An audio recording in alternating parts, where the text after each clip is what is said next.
I'm Eric at Frog Valley Tropical Fruit Farm, and this is Florida Natural Farming. Today I'm going to talk about watering and the pH levels of Florida waters and alkalinity levels and its effect it has on trees' performance, and a little bit about plastics too, I guess, because plastics in a system can cause what I'd call inflammation in plants because it affects their signaling response and damages their mitochondria and basically causes an inflammation type response in trees so that they don't function optimally because of their mutagenic changes that have happened in their mitochondria due to the pollutants found in plastic. Heavy metals is a lot of it, but also forever chemicals and stuff like that. I'm gonna walk around, look at fruit trees. Mango season is still in effect. We aren't selling any mangoes this year. I've been giving all of our mangoes away and eating the majority of them probably. But it's kind of, we're in between good crops right now, so we do have some mangoes on the trees still, but we have some little tiny fruit that are a couple months away on peach cobbler and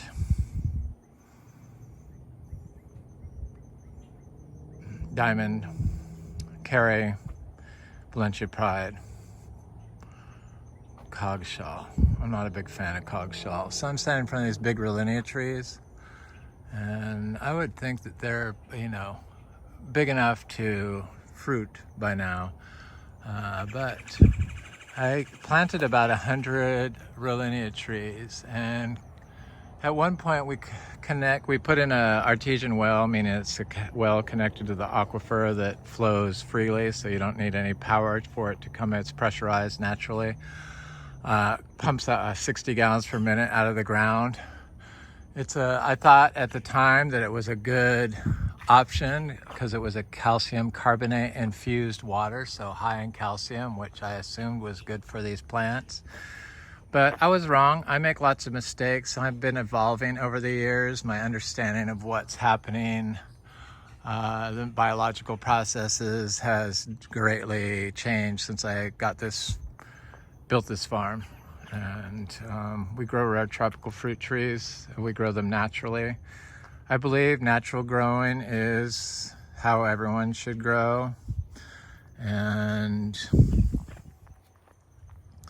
I don't water. We don't water. You don't need to water in Florida. None of this stuff needs to be watered. But seems like money influences people's decisions. So I do have quite a few people that grow naturally and don't water like this for themselves. So it's their own personal yard. This is my own personal yard. I'm a reluctant fruit seller. We just happen to have so many fruit that I do sell it, and we reap the tax benefits from that.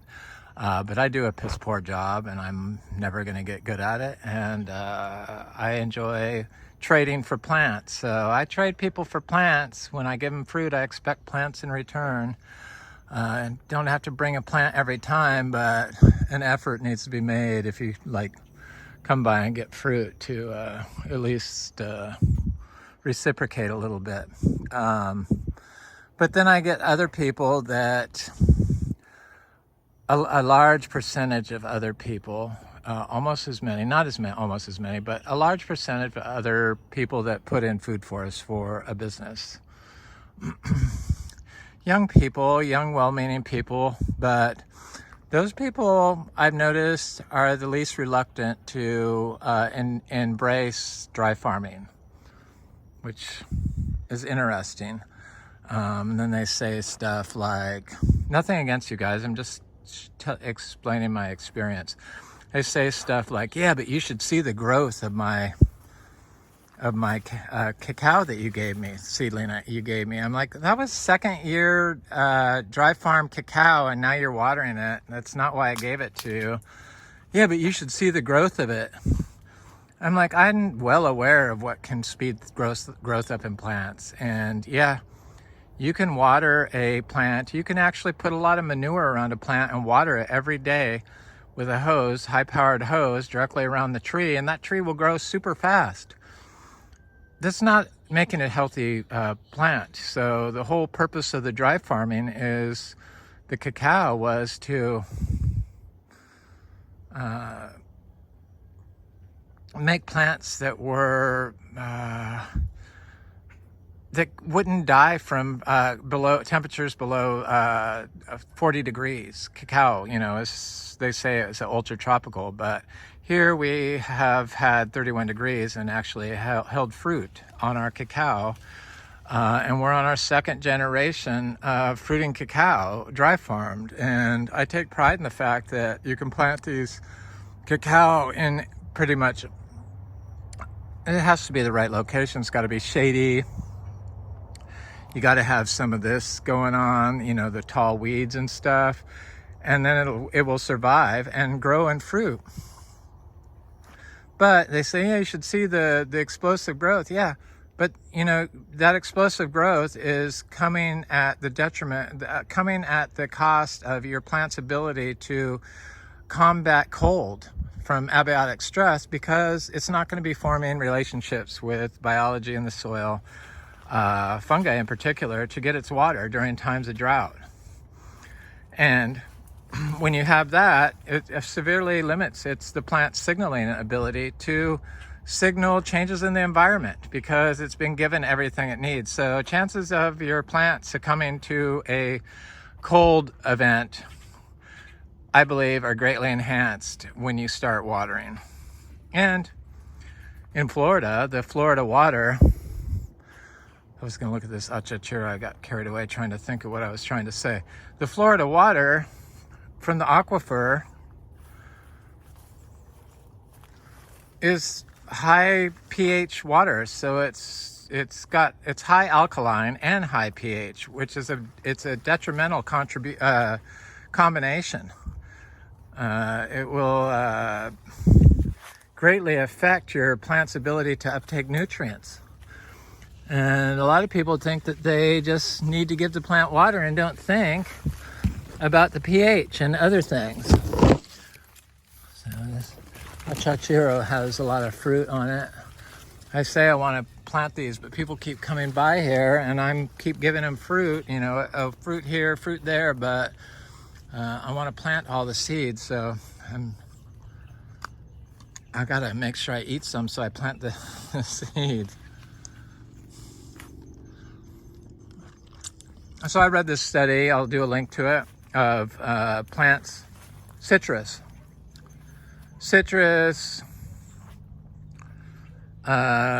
which has greening. You know, all citrus has greening. It's systemic in Florida. They come with greening from the nursery. That's why they're all on chemicals. But those trees that are given, you know, high alkaline, high pH water, express the disease, manifest disease more than trees that are not given high pH, high alkaline water. So healthy trees, they say, overcome it. But if you put all those poisons in the soil, and all citrus has greening because it's systemic, it was originally caused by a bug, but it's gone systemic in Florida, citrus. And you're putting in your diseased, polluted soils that you've been using agrochemicals on, meaning it's high in heavy metals and forever chemicals and plastics, because they're distributing water from through plastic tubes, so it's definitely high in plastics. Plus they put those screens around the little tiny trees, which are plastic cloths, so the entire soil system has to be heavily polluted with microplastics. Then your tree, when you give them that water, is more likely to show symptoms from greening than trees that are not. And that's why we connected some trees to water about, I don't know, 2 years after we were here, because my partner wanted to put water in because he thought that would cure all our problems. And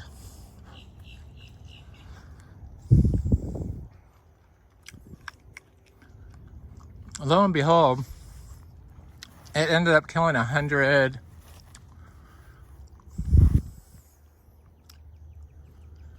Rollinia trees, and it started giving all of our bananas a fungal disease, and it was killing a lot of them.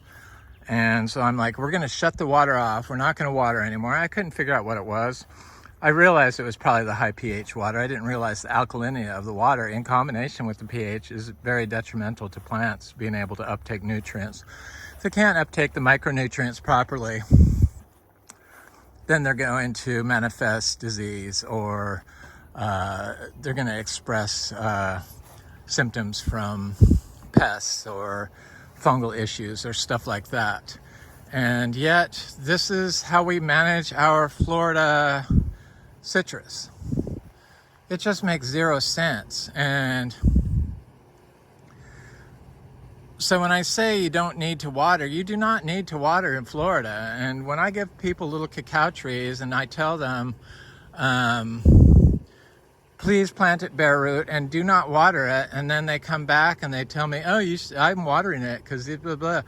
I didn't give it to you so you could water it. I want you to like try to broaden your abilities to grow naturally, and I gave you all the tools with that tree so that you could grow it without being watered, but yet you don't, and that kind of irritates me, and I'm probably less likely to give any more plants away to that person. So I just don't tell me stuff like that, because I don't want to hear it. I know how to make plants grow fast. Making plants grow fast is not indicative of a healthy plant. It just means you've probably given it nutrients, high nitrogen nutrients, or made life too easy on the plant, which you don't want to do. Plants can't move around and exercise. They need to exercise through changes in the environment, and drought is a change in the environment. And that's what makes a plant healthy and makes it so it can overcome cold, even ultra tropicals. I'm just shocked that everyone in Florida isn't like clamoring over our cacao, our dry farm cacao that we fruit here. Seems to be very little interest from people that grow in our cacao. They just want the tree, they just want the tree. And it seems like all of the people that are trying to help people grow, this is the M4 mango, Greg. I don't know if he's watching. He said he doesn't watch my videos anymore. So it's got quite a bit of fruit on it. All the people that grow, I've taken a lot of fruit off this tree too. Yeah, it has anthracnose. They come that way from the nursery. Chances are if you gave that tree high pH, high alkaline water that you have in our wells here, that it would like exhibit symptoms from the disease more. So anyway, so the people that continuously water and just, I don't know, they just are like the wood chip, the plant and row people, the people that do the installs. It's like the Pete Canaris form of permaculture. Nothing against it, but they all seem to do the same type of modality. And so it's a total controlled install. So they remove basically everything by mulching out everything with wood chips and kill anything that's native and, or that's indigenous, that's growing naturally. I remove pepper trees. I don't like pepper trees, so I understand doing some of that, but there's got to be some sort of happy medium for the environment. I found that dry farming, you can't remove this and expect to be able to dry farm. It just won't work. The plants will die. They just won't survive. I plant my plants. All these trees were planted without ever being watered in. The cashew are looking good. So the people that are doing this, the installs for money, they form their opinions on what their clients will accept rather than trying to change their client's mind and open their eyes to what should be done. So it's all, their whole opinion is formed by money, and it's pretty basic. And I just want to help people, and I really want to help Florida. So it's not about me. I could care less about getting money from people. And in fact, I'd rather not have to get any money from people. I don't like it. I mean, I like money for myself, but I have enough. I don't need to like prostitute this place to get money. If I was into that, I'd mow everything and conform like everyone else. Because I'd be worried about what the neighbors thought or what my new clients would think. Oh, for some reason, people think that manicuring a place means that you take care of it. No, it doesn't. Not in Florida.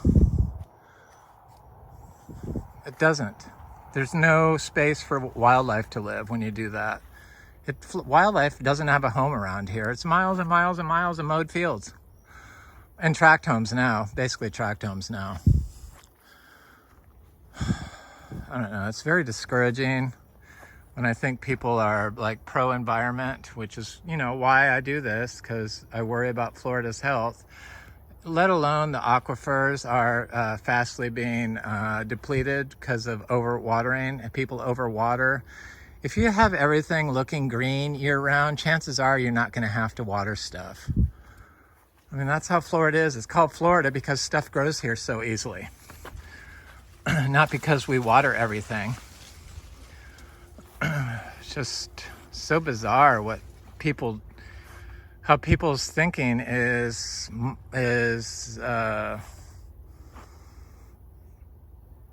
forced by money. It's like money, or what people think in the hopes of getting money, because you want them to think highly of you by seeing everything mowed and beat back, that is going to form their opinion of what is good for their farm. So I had somebody come by and say, well, wouldn't it help this if this was all taken out of this achacha tree? And I'm like, well, the chacha fruit's great in full shade. Yeah, but that's the leaf, the canopy shade. Well, this is part of the canopy on a small tree, for sure.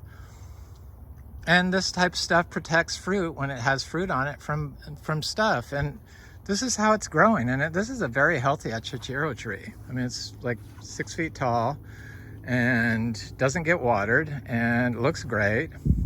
But people want to see their things, and then they see something like this and they think it's unkempt and dirty. But nature is not supposed to be manicured.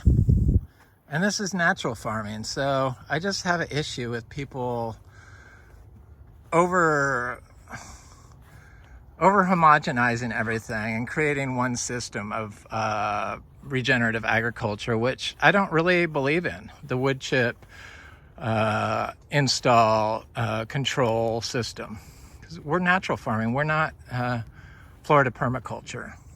We combine aspects of permaculture, but I know that the well water is polluted. They've shown in the lakes are the most polluted freshwater bodies of water in the entire nation. They've shown that the large lakes have huge sinkholes in them that go directly into the aquifer. So if they're the most polluted, the aquifer's got to be polluted. And then they have that Mosaic mine on the west coast that has a huge sinkhole in it that all the radioactive wastewater went into. So the groundwater over there has to be horribly polluted. And then they distribute water via plastic pipes or rusted steel pipes, which put heavy metals directly into your system, lead in particular, and iron. Iron they've been finding in people's minds with Alzheimer's disease. Heavy metals are a major contributor of a large portion of the people with heart disease and people that have had strokes, and cause mitochondrial damage. And so in combination, the plastic with the heavy metals is like a deadly combination for chronic disease and a pathway to long-term chronic disease, which is where we are now. And everyone seems to be getting more and more unhealthy, and it doesn't have to be that way. if we grew closer to nature and looked at the future, so we looked at like how it's going to be, how is this going to affect the future generations, rather than just how it's going to affect your pocketbook, you'd make more informed decisions for sure. So I just have an issue with that. I don't know. I have an issue when I tell people I'm giving them a cacao, but please plant it dry farm it. You know, I don't know. If you're going to do that, tell me right off. Don't come back and then tell me how good it's grown. You should see it, blah, blah, blah. Yeah, it's growing a bunch of shallow roots that aren't growing deep in the ground. It's not forming relationships with the mycorrhizal fungi and other biology in the soil. And it's not going to be able to overcome abiotic stress from cold. But will it fruit and grow good? Yes, for a while, until it dies. I don't know. It's just discouraging. It's like 2 steps forward and 5 steps back in Florida. It's just really scary how polluted it's become and what an amazing spot it is. It just really is sad. So I planted some of my Alva star apples. I got 2 little star apple seedlings from my friend Joe. Thanks, Joe. I got to plant those. I'm going to put them over here. I started some new star apples over here. So I'm trying to see where they're at.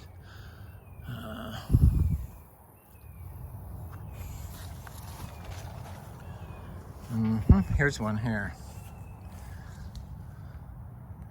Right in the weeds, bare root, no water, no problem. There's a Talicia, Here's a achachuro. And then I planted a little citrus right here. And I planted another one of those star fruit over here. I see it over here. I'm gonna step in here. I planted it with the cacao. So I planted what I had as a full pot. So here's a little Alva star apple, and then this is a cacao. This is one of the 2nd generations. And then there's also a Pollutants species in here. I plant stuff. I like to experiment and put them all in the same pot, all the seeds. And sometimes I'll plant the whole pot in the ground. Looks like there's another Alva star apple here, though it could be a Pollutants species of some sort. And then I just put it there, and I don't have to water it. And that one I didn't remove the soil from because the potting soil had already turned to full sand, so it had a lot of worms in it. So when you apply like probiotics, prebiotics like manure, cow manure, it attracts worms. Since we make our compost out of with cow manure and hay, and like some urine, it's when you put it in the ground, then once you leave it on the ground for a while, because there's holes in the bottom, it moves all the compost out and replaces it with sand. It just makes it more assimilated to soil, even more. It just gets more assimilated to soil. So here's another Pollutaria. Macrocarpa, I believe, is what this one is, and there's a little star apple right there. So I had planted 2 of the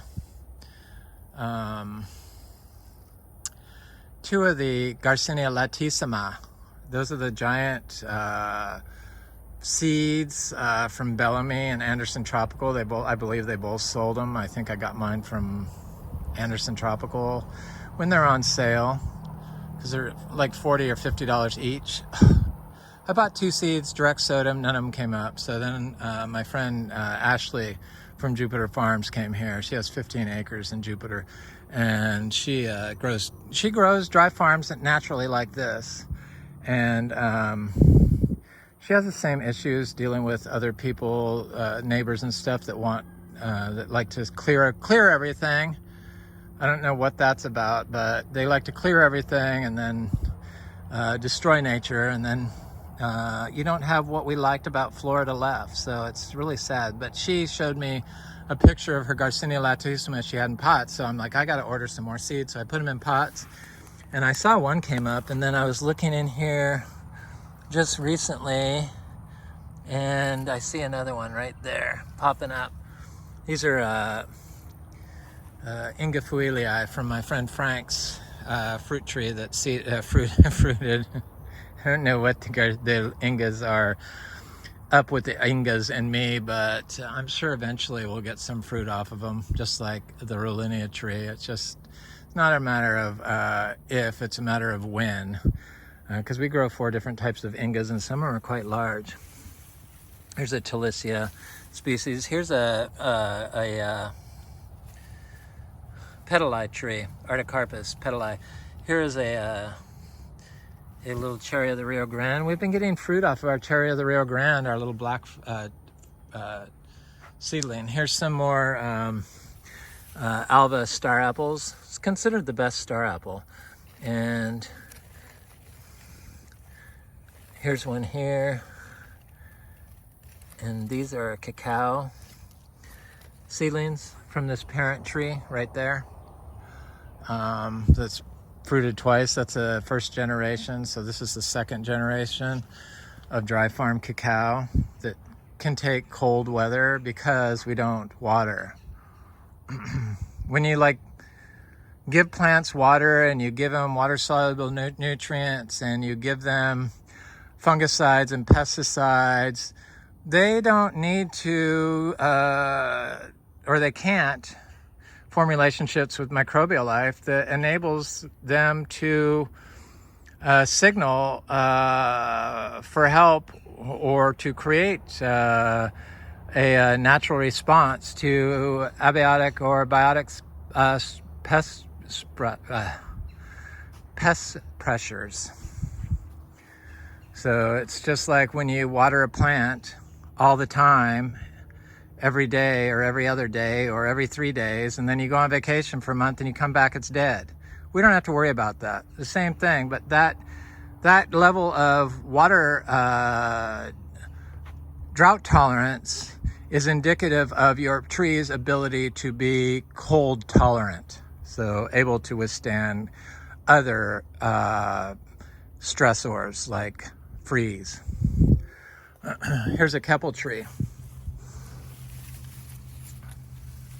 It's looking really good. It's like 20 inches tall, seed-grown Keppel. This is that Langsat, Lanzone, whatever you want to call it. They handled the cold just fine. We have a Poulisson tree that handled the cold just fine. What didn't handle the cold was the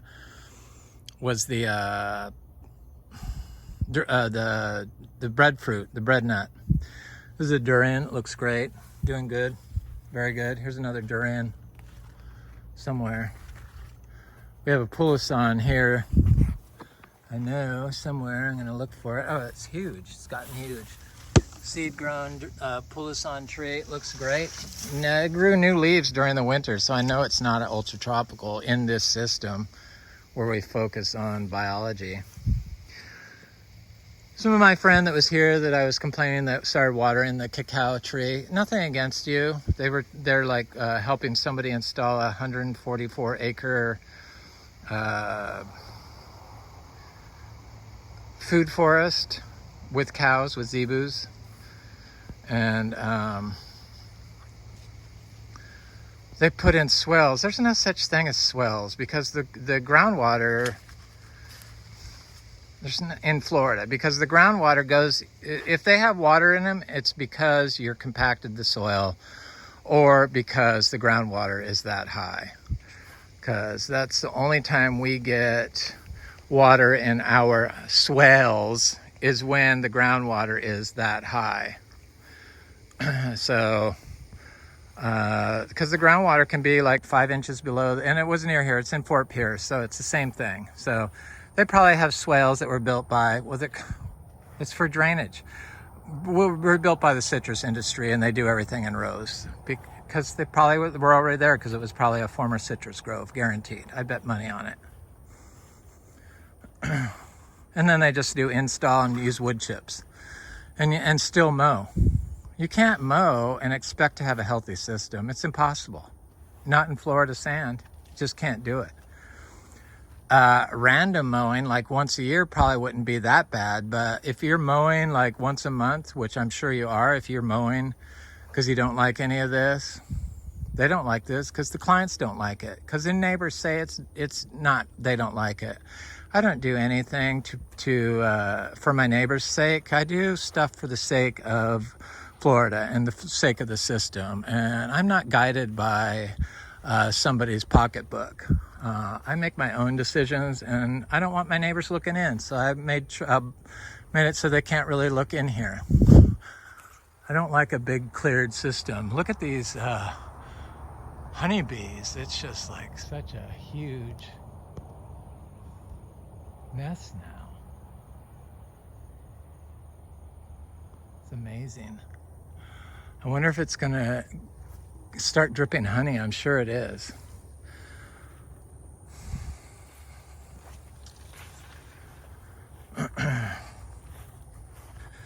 So I just got a little discouraged because I watched this thing by Dr. Perlmutter, and it was on microplastics, and they're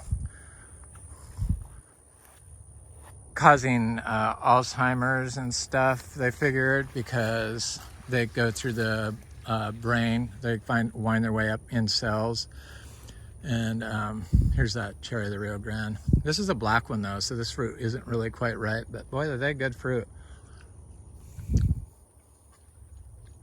A little tart when they're red, but here's a black one.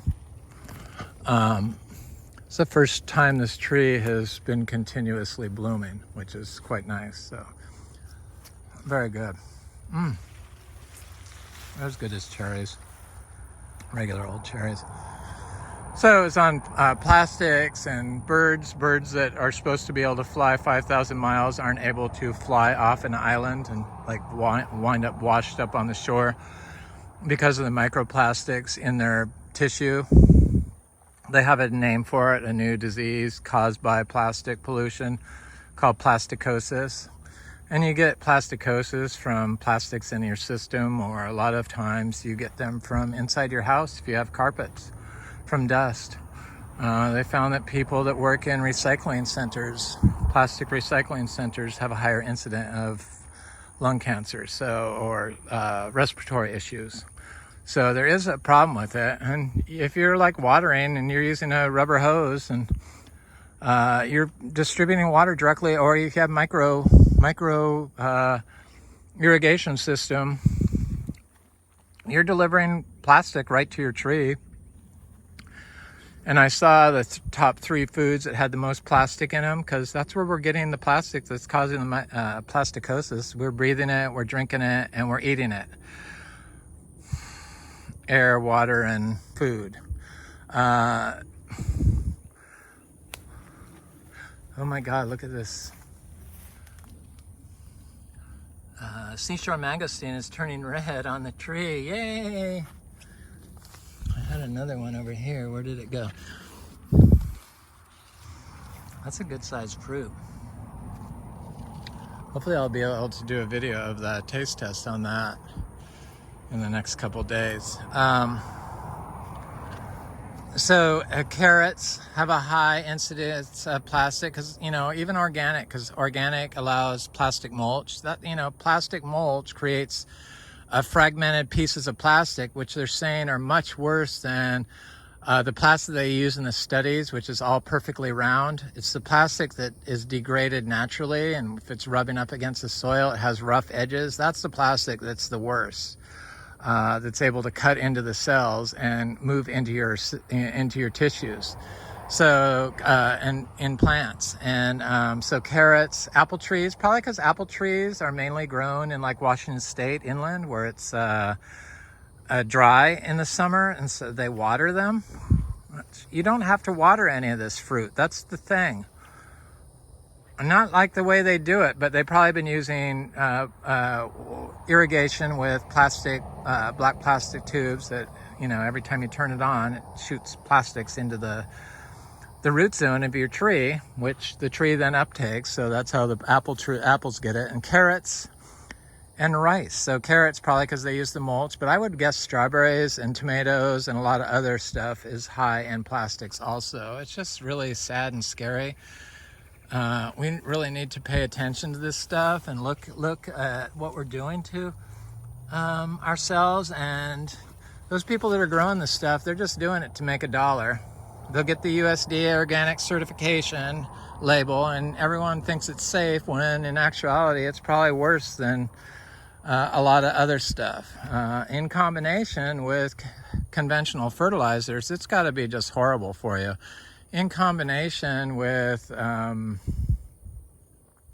pesticides and fungicides and herbicides, it's got to be nasty for you. So I just wouldn't, I don't know. It's so sad that everything now has the ability to be toxic and polluted.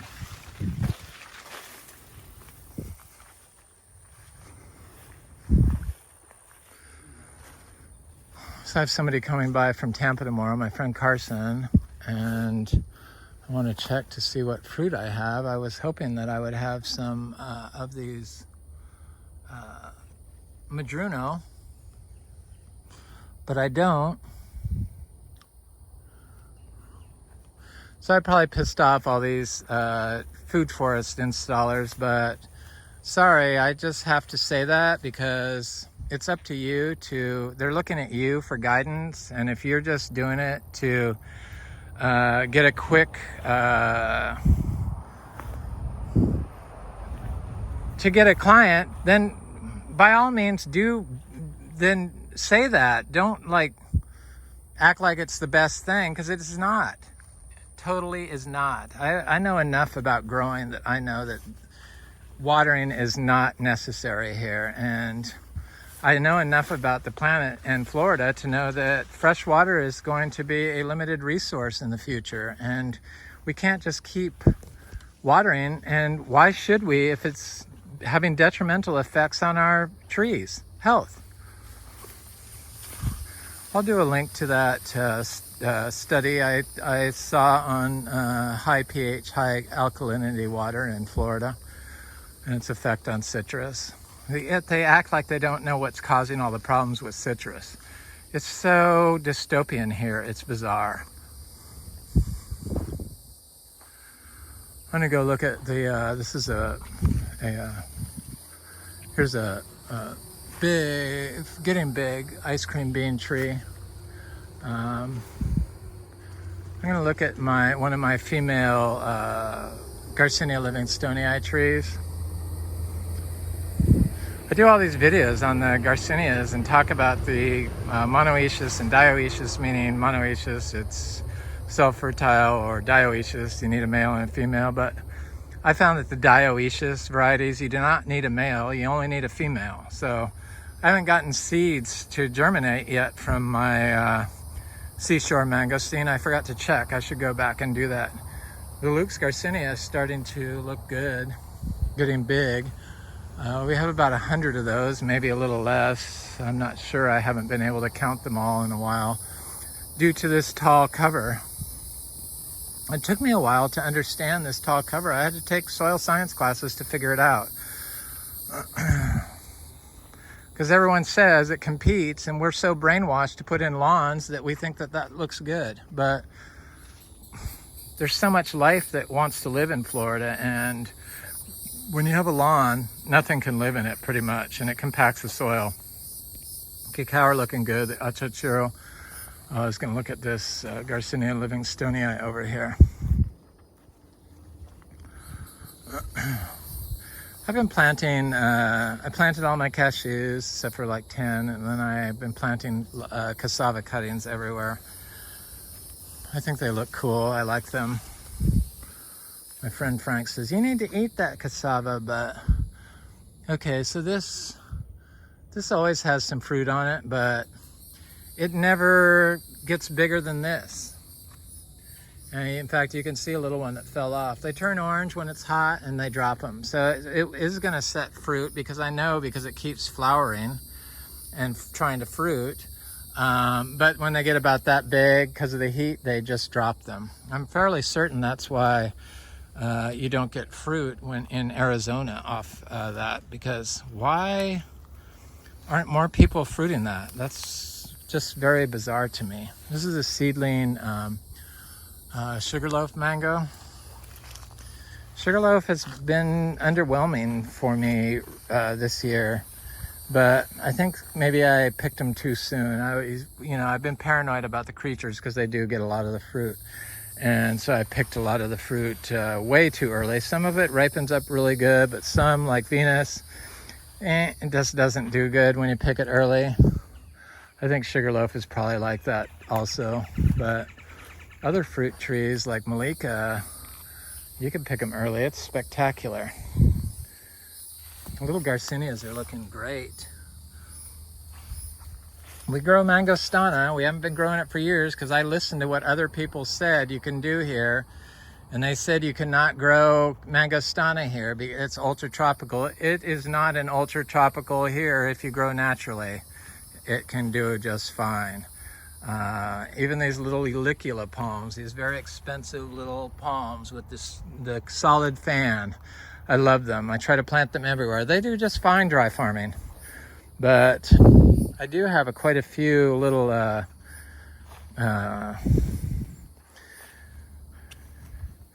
mangosteen trees. Mangostana. That tree, mangostana, grew leaves during the winter, so.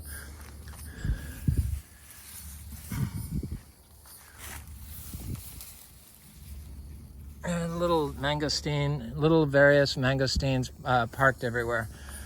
I just pop them in everywhere. I think we have more than 30 species now of different mangosteen type fruits, Garcinia fruits. Little cacao are looking good. They got affected by the drought, but they seem to snap back. Yeah, if I had watered these cacao, and they'd probably be 3 to 4, or probably 5 times bigger, but their chances of succumbing to 31 degrees probably would have been greatly enhanced. In fact, I know it would have. First of all, the watering would compact the soil. That's another thing about watering with high alkaline calcium carbonate, so a high pH water, infused water, is when it dries, it forms cement eventually. So roots can't move through cement. There's just so many things wrong with thinking we know more and letting money guide you on what is right for growing. And look at this, Philodendron Columbia. This leaf is huge. It's gorgeous. It's a new leaf. So here's some more of these little lucula palms. I have in pots. I need to plant them. They look great. Here's my meringue. It's looking good. It survived the winter just fine. My petali survived the winter also, but then some creature, there's a little cacao there. I have lots of little cacao. We grow, I guess, 5 different types. There's the jaguar cacao right there, the white cacao. It's supposed to be the one that is good for eating out of hand, so more higher flesh. This is our fruiting yellow cacao, fruiting cacao. So I'm going to look and see if those little seeds are coming up yet, and I do not see them. I really don't want to turn anybody on to. Is this one? No. Nope, I don't see them. But sometimes Garcinias can take a while to pop up. Here's that other Garcinia latissima. It's getting big. Hasn't put out any leaves. I imagine it needs to go in the ground because it probably has a long taproot. But I put some of those seashore mangosteens in here also, and I don't see any coming up.